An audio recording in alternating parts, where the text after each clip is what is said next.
Hi, welcome to my channel.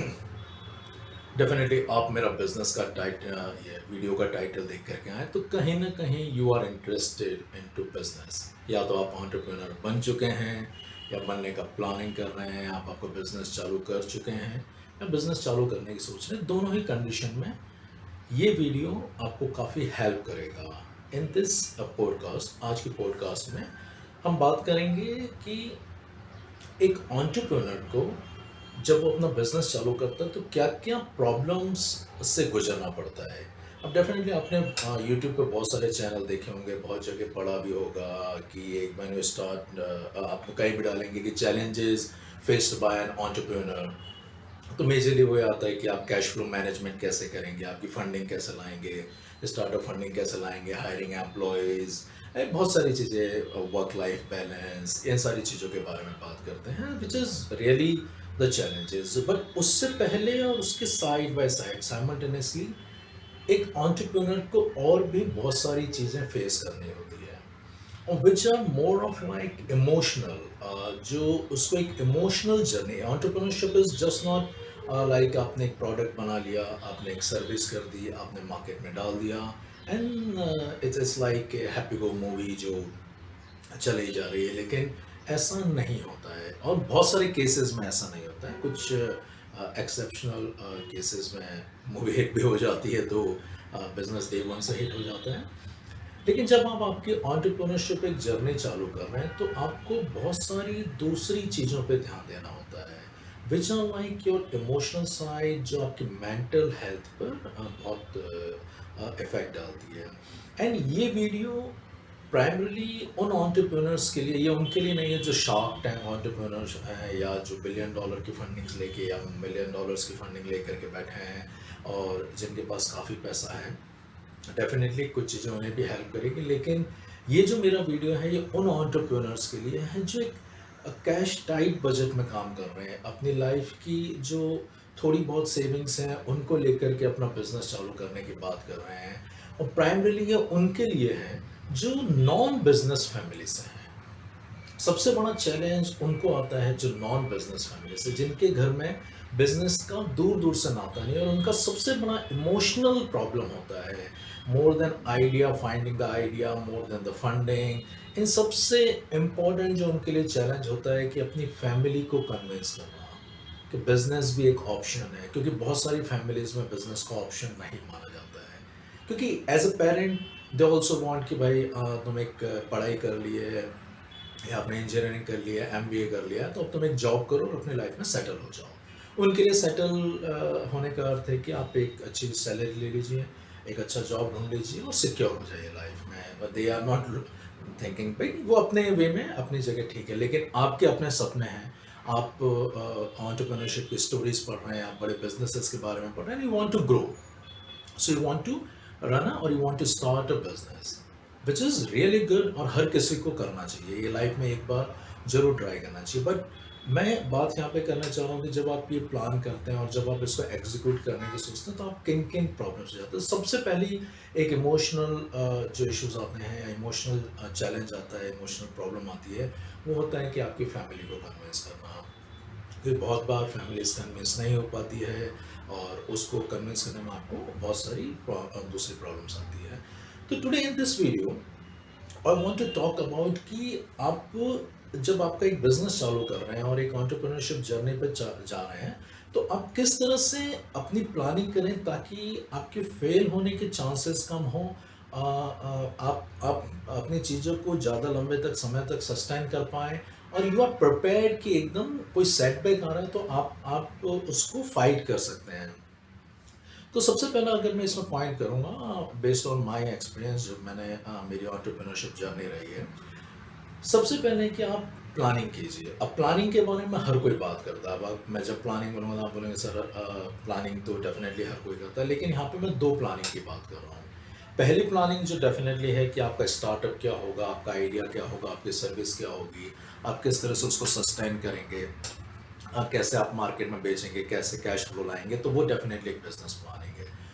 दूसरी जो सबसे इम्पॉर्टेंट प्लानिंग है और जहाँ पे ये कहीं पे भी सिखाई नहीं जाती है, ये बहुत बार सिर्फ बिजनेस फैमिलीज वालों को ही पता होती है, बहुत बार नौ ये एमबीए में भी नहीं पता होती है, एमबीए के प्रोफेसर्स को भी नहीं पता होती, क्योंकि वो भी जॉब ही कर रहे होते हैं, तो उन्हें भी ये चीज़ें पता नहीं होती है।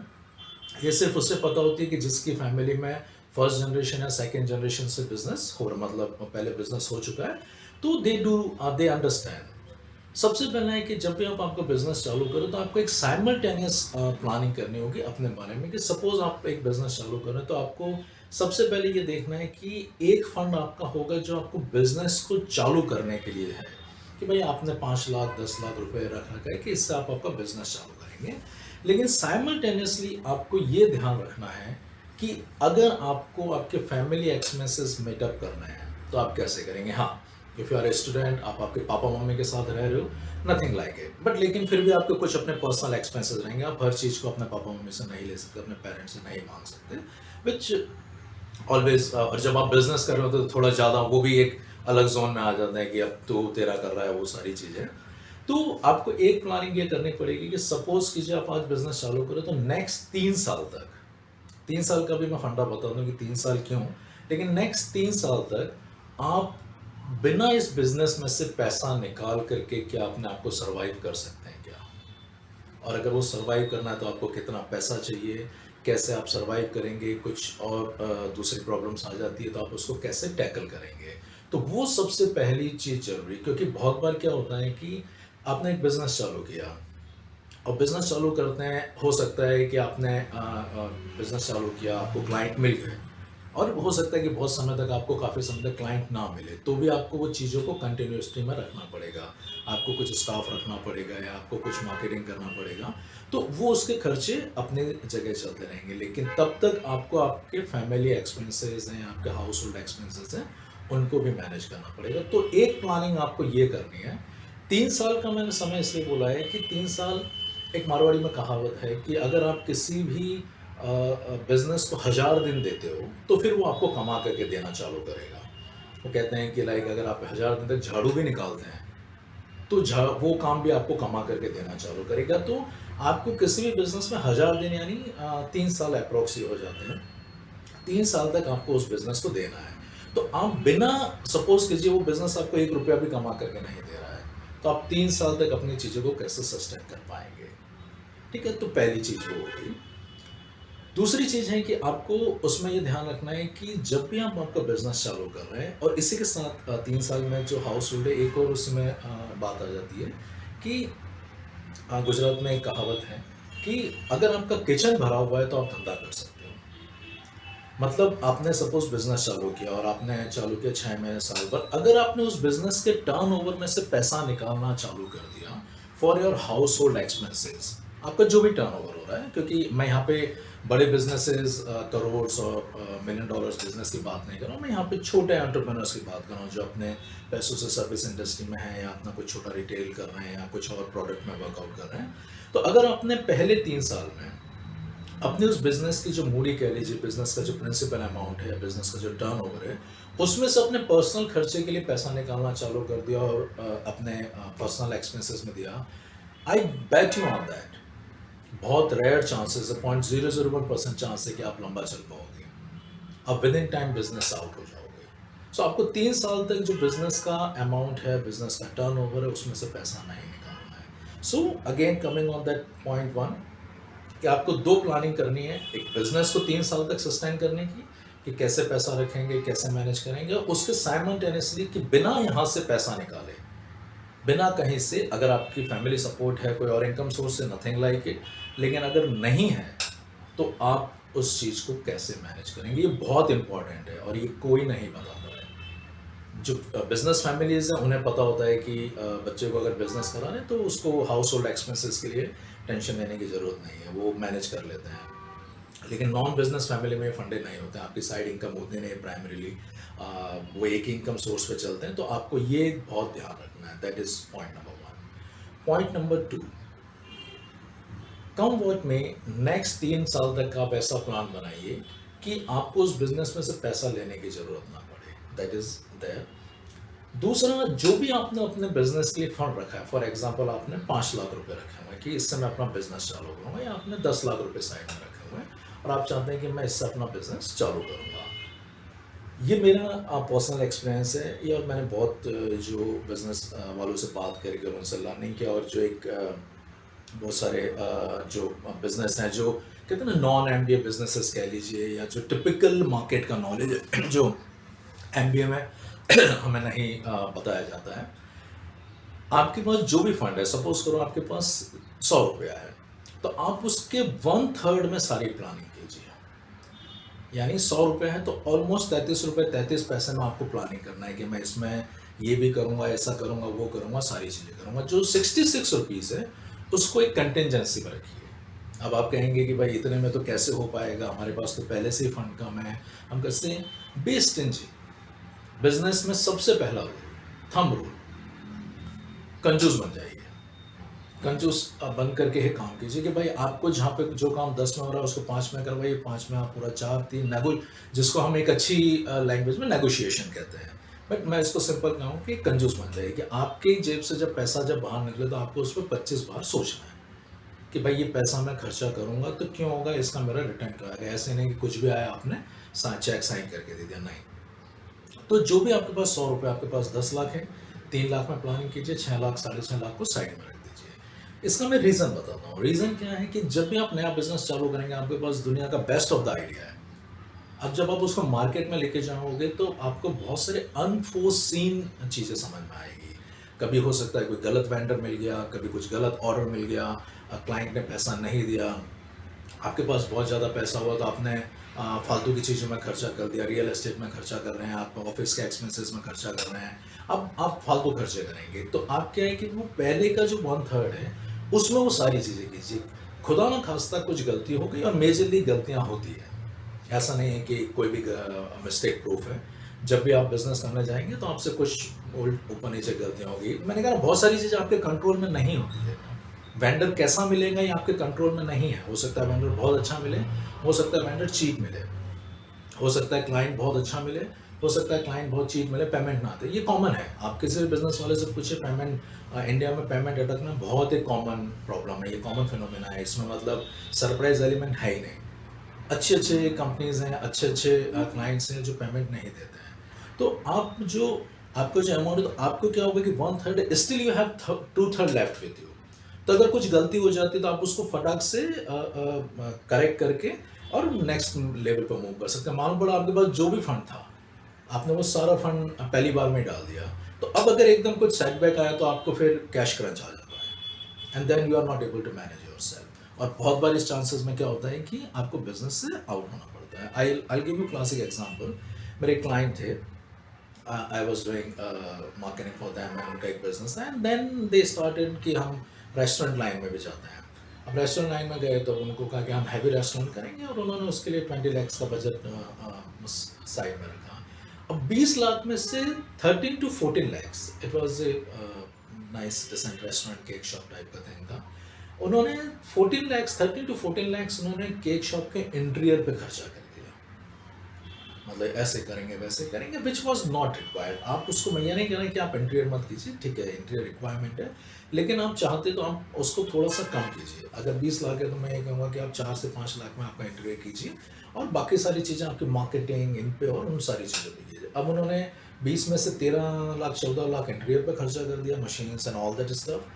बाकी का 4-5 लाख का आपका रॉ मटेरियल वगैरह आ गया, आपके पास मार्केटिंग के लिए कुछ नहीं बचा, आपके पास ऑपरेशनल अमाउंट कुछ नहीं बचा। ठीक है, he had some another business, तो he was pumping money from there, and then उसके विद इन 2.5 ईयर चालू करने के 2 सवा 2 साल में कोरोना आ गया, तो चलो that was a different story. But my point is कि आपके पास जो भी पैसा है, अगर आपने पूरा डाल दिया तो आप सस्टेन नहीं कर पाओगे। कहीं ना कहीं एकदम से कोई भी सेटबैक आया, कोई भी सरप्राइज आया, तो आप उसको मैनेज नहीं कर पाओगे। लेकिन अगर आपके पास एक कैश पड़ा हुआ है, कैश रिजर्व है, तो आप उसको मैनेज कर पाओगे। सो सेकंड थिंग कि अब आपका जो भी फंड है उसके 1/3 से ज़्यादा को उसमें ही प्लानिंग कीजिए, और फिर आपको लगता है तो थोड़ा थोड़ा वहाँ से लेते जाइए। उसके साथ साथ in initial level, don't do any unnecessary expenses. बहुत बार बहुत सारे लोग मिल जाएंगे कि आपको बिजनेस चालू करना, आपकी मार्केटिंग में ऐसा होना चाहिए, ब्रांडिंग किट बनाओ, लोगो बनाओ, ये करो वो करो। मैं कभी और किसी टॉपिक में लोगो और उन पे पॉडकास्ट में लोगो वगैरह पे भी बात करूँगा, लेकिन उस पे आपको बहुत ज़्यादा खर्चा नहीं, आप जितना मिनिमल से चालू कर सकते कीजिए। इनिशियल में आपको जो दो सबसे इंपॉर्टेंट चीज़ों पे ध्यान रखना है डे वन से। डेफिनेटली आपने एक प्रोडक्ट सर्विस आपकी डिफाइन कर लिया, सब कुछ कर लिया। डे वन से जो आपकी सारी एनर्जी होनी चाहिए वो होनी चाहिए आपकी सेल्स पे, कि आप सेल्स कैसे कन्वर्ट करेंगे, और दूसरी एनर्जी होनी चाहिए डे वन से कि आप मार्केटिंग कैसे करेंगे, आपकी टारगेट ऑडियंस में मार्केटिंग कैसे करेंगे, टारगेट ऑडियंस में अवेयरनेस कैसे फैलाएंगे। ये दो चीज़ आपकी डे वन से होनी चाहिए, और इसके लिए एक प्रॉपर बजट एलोकेट कीजिए और उस पर वर्क ऑन कीजिए। So these things you have to work on. अब बहुत बार क्या होता है कि बहुत सारे जो एंटरप्रेन्योर्स होते हैं वो बहुत सारा अननेसेसरी, अब आपको बोलने में लग रहा होगा अरे ये ऐसा थोड़ी होता है, ये तो कौन करता है, हम तो नहीं करेंगे, लेकिन आई एम टेलिंग यू, एक एक डेटा भी कहता है कि हर साल जितने रेस्टोरेंट्स, मतलब सबसे ज़्यादा जो लोग बिजनेस में एंट्री करते हैं वो फूड बिजनेस, क्योंकि सबको फूड बिजनेस बहुत अच्छा लगता है, सबको लगता है इजी है, बहुत अच्छा मार्जिन है, ये सारी चीज़ें हैं। बट वो कैलकुलेशन क्या प्राइमरीली अलग कैलकुलेशन है। जब आप बिजनेस में जाते हो ना तब आपको पता पड़ता है। मैं आपको एक छोटा सा सिंपल एक मैथ बताता हूँ कि जब भी आप आपस में बात करोगे तो सबको लगता है फूड बिजनेस बहुत अच्छा है। फूड बिजनेस में और मैं इसलिए कह रहा हूँ क्योंकि मैं भी उसमें मैंने भी कहते हैं हर कोई करता है, तो आपको भी उसमें से जाता है। और मैं ये सारी चीज़ें मैं अपने एक्सपीरियंस से बता रहा हूँ, मैं कहीं पे भी सुनी सुनाई और पढ़ी पढ़ाई बातें नहीं कर रहा हूँ। जो मैंने अपने 9-10 साल के बिजनेस एंटरप्रेन्योरशिप में ये सीखा है कि हम कहाँ कहाँ गलतियाँ करते हैं। हर कोई हमें कहता है कि फूड बिजनेस में 50% का प्रॉफिट मार्जिन होता है, कोई कभी कभी बोल देता है 70% का प्रॉफिट मार्जिन है। उसमें कंडीशन अप्लाई है, 50% टू 60% का प्रॉफिट मार्जिन तब होता है कि आपने सुबह जो माल बनाया और शाम तक वो सारा माल बिक गया, आपको कुछ फेंकना नहीं पड़ा, कुछ वेस्टेज नहीं हुआ और कुछ उसमें खराबी नहीं आई, तब जाके वो फूड मटेरियल या जो भी है वो आपको 50% का मार्जिन देता है। बट अगर मालूम पड़ा आपने 100 किलो बनाया तो 50 किलो बिका और 50 किलो फेंकना पड़ा, तो आपका मार्जिन पूरी कैलकुलेशन खराब है। और बिलीव मी, हर साल अगर 100 रेस्टोरेंट्स एंटर होते हैं, 100 एनी फूड रिलेटेड जो बिजनेस है, restaurant, cake shop and all this stuff, 85% पहले ही साल में बाहर निकल जाते हैं, क्योंकि उनको कैलकुलेशन ही समझ में नहीं आती। क्योंकि फूड कॉस्ट के बाद आपकी बहुत सारी रियल एस्टेट कॉस्ट है, बहुत सारी दूसरी कॉस्ट है, तो you have to really work on those thing, work on those calculation. तो बिजनेस में सरप्राइज एलिमेंट कभी भी आ सकता है, so you have to be prepare for that. Alright, so that was one thing. As I mention, planning कीजिए, मतलब business planning के साथ साथ आपकी पर्सनल प्लानिंग होनी चाहिए कि हम कैसे उस बिजनेस में 3 साल तक कैसे बिना पैसे के सस्टेन कर पाऊंगा, इसमें से बिना पैसा निकाले हुए, बिजनेस में से बिना पैसा निकाले हुए। दूसरा पॉइंट है कि जो भी आपका फंड है उसमें से 1/3 पे आप प्ले करना चालू कीजिए, ठीक है, दैट इज। एंड उसी के साथ साथ never ever do any unnecessary expenses, कि आपको बिल्कुल भी अननेसेसरी एक्सपेंसेस नहीं करना है। तो इन चीज़ों पे आपको वर्क ऑन करना है। So these are some of the things which I learn in my life business entrepreneurship में, कि आपको उन पे कैसे करना। प्लस जब भी एक और चीज़ जहाँ पे मैं आ जाता हूँ कि इनिशियल में मैंने अननेसेसरी एक्सपेंसेस की बात की, तो उनको थोड़ा सोच समझ करके कीजिए। कि बहुत बार लोग कहेंगे कि आप मार्केटिंग में, मैंने मार्केटिंग का कहा कि आप मार्केटिंग कीजिए, लेकिन मार्केटिंग को सोच समझ करके जितना तरीके से, मिनिमल तरीके से आप कर सकते हैं मार्केटिंग को कीजिए। No need to hire a big agency, या no need to hire something. पहले आप उसको समझिए, कैसे आप उसको मार्केटिंग करना चाहेंगे, किस आपकी ऑडियंस को डिफाइन कीजिए, आपकी सारी चीज़ों को क्लियरली डिफाइन कीजिए और प्रॉपर तरीके से कीजिए। जितना मैंने कहा ना, बहुत बार लोग बात करते हैं लोगो प्लानिंग की, ये मार्केटिंग किट, ब्रांडिंग किट अपनी जगह ज़रूरी है, लेकिन ये बहुत सोच समझ करके, मैं उसको डिनाई भी नहीं करूँगा। ये एक ग्रे जोन है जहाँ पे आपको बहुत सोच समझ करके अपने डिसीजन लेना है। ऐसा नहीं कि आपने, मालूम पड़ा आपका बजट 2 लाख का था और आपने 50,000 लाख रुपया ब्रांडिंग किट पे खर्चा कर दिया। आपको बहुत सोच समझ करके उन चीज़ों पे वर्क ऑन करना है। सो ठीक है, नाउ आफ्टर दिस, जो तीसरी एक जो सबसे बड़ी चीज़ आएगी, बहुत बार हम एंटरप्रेन्योरशिप चालू इसलिए करते हैं कि हमको सबको फ्रीडम चाहिए, हम फ्री होना चाहते हैं। आई एम टेलिंग यू ना, जब तक हम जॉब करते थे तो हम इंटरव्यू में भी दादागिरी से कहते थे कि सैटरडे संडे ऑफिस नहीं आएंगे, मतलब वो हक से हम छुट्टी लेते थे। लेकिन कहते हैं ना कि जब से अपना बिजनेस चालू किया है, सैटरडे संडे का पता ही नहीं है। आप सैटरडे भी काम कर रहे हो, संडे भी काम कर रहे हो, लेट नाइट भी काम कर रहे हो, आपका कोई रूटीन नहीं है। मतलब पहले आप सैटरडे संडे आराम कर रहे हो, आपके घर के काम कर रहे हो, सारी चीज़ें कर रहे हो, आराम से सो रहे हो, उठ रहे हो, घूमने जा रहे हो। लेकिन जब भी आप एंटरप्रेन्योरशिप जर्नी आप चालू करोगे, 3 से 4 साल आप भूल जाइए। So you have to talk with your family, make them prepare कि आगे नेक्स्ट 3 साल 4 साल कैसे रहेंगे, क्योंकि बिजनेस में सक्सेस होने के लिए सबसे इम्पोर्टेंट है आपका फैमिली का support. If you are single, nothing like it.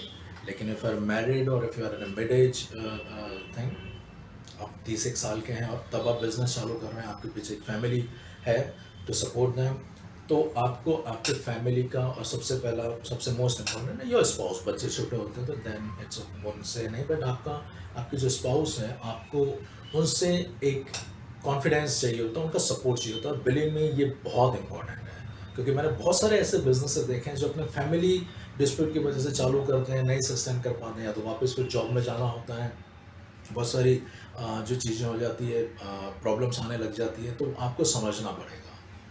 मैंने बताया ना, बहुत बार आपको इंटरनेट पे चला है, आप बिज़नेस करके बीच पे से गोवा के बीच पे जा कर के अपना बिज़नेस कीजिए, वो कीजिए। मुझे नहीं लगता कि कोई भी सीरियस बिजनेसमैन वो कर सकता है। ठीक है, बहुत सारे मोटिवेशनल गुरुज आ जाएंगे, बहुत सारे कोर्सेज बिक जाते हैं कि you can do something online from here and there, but जहाँ तक हो सकता है 10-15% स्टोरीज होती भी होगी, बट मेजर प्राइमरीली जब आपको अपना बिजनेस करना, आपको उसमें घुसना पड़ेगा। मुझे तो आज तक समझ में नहीं आया। हाँ, आप अगर कुछ चीज़ें ऑनलाइन करते हैं, लैपटॉप पे रिमोटली करते हैं, ठीक है, you can travel somewhere and you can do, but business needs time. Business dedication मांगता है, बिना डेडिकेशन के आप सर्वाइव नहीं कर सकते, बिना डेडिकेशन के आप सक्सेसफुल हो ही नहीं सकते। आप सोचोगे मैं बीच पे बैठ करके कर लूँ, तो जितने भी सारे बड़े बिजनेसमैन होते हैं वो बीच पे ऑफिस बना करके बैठते हैं, वो इतने बड़े बड़े ऑफिस लेकर के पूरे दिन परेशान नहीं होते। बिजनेस में आने के बाद आपको पर डे 12 से 14 घंटे काम करना होता है। मैंने कंटिन्यू 16 to 18 आवर्स काम किया हुआ है। ठीक है, आपको नींद भी चाहिए, your body requires that thing, otherwise आप नहीं सोच पाओगे। लेकिन आपको कहते हैं ना, उसमें डेडिकेशन, और it requires time, it require efforts, आपको सेक्रीफाइस करना पड़ेगा, बहुत सारी चीज़ें सेक्रीफाइस करनी पड़ेगी। सो पॉइंट इज़ हियर कि आपको आपकी फैमिली के साथ, आपको हो सकता है काफ़ी टाइम तक वैकेशन पे जाने को ना मिले, टाइम की वजह से भी और पैसे की वजह से भी। बहुत बार लोग बोलते हैं कि सबसे पहले अपने आप को पे कीजिए, which is good, but possible नहीं हो पाता है, क्योंकि आपको दूसरे एक्सपेंसेस देने होते हैं। आपको अभी पता नहीं है इनिशियल में आपका प्रॉफिट मार्जिन कितना है, इनिशियल में आप कितना कमा रहे हो, आपके पास पैसा है, वो सारा पैसा आपका नहीं है, उसमें से बहुत कुछ पैसा आपके वेंडर का है। Your profit is limited. अब उस प्रॉफिट में से आपको खर्चे भी निकालने हैं। अब आप डिपेंड करता है आप थिन मार्जिन पे काम कर रहे हो, हैवी मार्जिन पे काम कर रहे हो, तो वो सारी चीज़ें मैटर करेगी। तो आपको उसमें आपके खर्चे भी निकालने हैं, उसमें आपको बहुत सारी दूसरी चीज़ें भी मैनेज करनी है। सो कहने को बहुत आसान है कि आप सबसे पहले अपने बारे में, हाँ, if you are a freelancer, nothing like it, क्योंकि जो भी पैसा आ रहा है वो सब आपका। लेकिन अगर आपके पास एक टीम है, तो आपको डेफिनेटली उस टीम को सस्टेन, क्योंकि वो टीम आपके पास जॉब कर रही है, आप उनको लास्ट में पे नहीं कर सकते, आपको उनको पहले पे करना पड़ेगा, क्योंकि you need that team, without team you will not be able to survive. तो ये सारी चीज़ों पर आपको वर्क करना पड़ेगा। यहाँ पे मैं एक और पॉइंट बोलना चाहूँगा कि बहुत बार जब हम बिजनेस चालू करते हैं, ये बहुत इंपॉर्टेंट एंड क्रिटिकल पॉइंट है, मुझे याद आया, मैंने कहा चलो यहाँ पे मैं शेयर करता हूँ। एक और जो सबसे इंपॉर्टेंट पॉइंट है कि जब भी हम नया बिजनेस चालू करते हैं, तो बहुत बार ये चीज़ आ जाती है कि आप फ्री में काम करो, and I am very against it. Free में कभी किसी के लिए काम मत करो। बहुत अभी मार्केट में, और मेजरली आईटी साइड और डिजिटल मार्केटिंग साइड, और ये बहुत सारे अच्छे अच्छे गुरु भी, आपको अगर बिजनेस लाना है, आप 3 लीड को फ्री में दे दो, वो करो, तो नहीं भाई। अगर आपको लगता है कि आप आपके बिजनेस में या आपकी सर्विस में, आपके फील्ड में एक्सपर्ट हो, आपको अच्छा काम आता है, फ्री में नहीं करना। हाँ, what you can do the best, और इनिशियली में आपको कोई प्रीमियम प्राइसिंग नहीं देगा, आप एक कॉस्ट में डिस्काउंट दे सकते हो, लेकिन आपकी एक खुद की एक कॉस्ट है। मालूम पड़ा आपको वो काम करने की कॉस्ट 100 रुपये आ रही है, और आप काम कर रहे हो जीरो में, तो आपको 100 रुपये कब तक अपने टाइम में, मैंने कहा ना, ब्लीडिंग नहीं काम करता। ये बड़ी बड़ी कंपनियां खत्म हो गई उसमें, मैं नाम नहीं लूँगा, लेकिन जो ये बीच में भी स्टार्टअप फंडा चला है और बहुत सारा चला है कि ब्लीड करेंगे, पहले कस्टमर एक्वायर करेंगे, हम फ्री में ये चीज़ देंगे, नहीं नहीं सर्वाइव होता। बिजनेस के जो फंडामेंटल रूल्स हैं वो रूल्स हैं। भाई बिजनेस करना है मतलब it is all about money का थिंग। आपको उसको इम्पोर्टेंस देनी है। फ्री में काम, हाँ डिस्काउंटेड आप एक बार ज़रूर कर लीजिए कि भाई आप उन चीज़ों पे you can work out as a discounted portion कि आपने आपकी जो कॉस्ट है तो उस पर एक डिस्काउंट दे करके टू अट्रैक्ट द क्लाइंट, और वो एक रिलेशनशिप बिल्डिंग के लिए आप कर सकते हैं, लेकिन never ever do for free. These were my takes कि आप जब भी अपना बिजनेस चालू करें, एंटरप्रेन्योरशिप करें, तो ये कुछ चीज़ों पे ध्यान रखिए और डेफिनेटली स्टार्ट कीजिए। I am not here to make you afraid, और मैं आपके मोटिवेशन को कम नहीं करना चाहता, लेकिन ये चीज़ें इनको ध्यान में रखते हुए आगे बढ़िए। और बिजनेस से अप्स एंड डाउन्स आएंगे, बी प्रिपेयर फॉर दैट।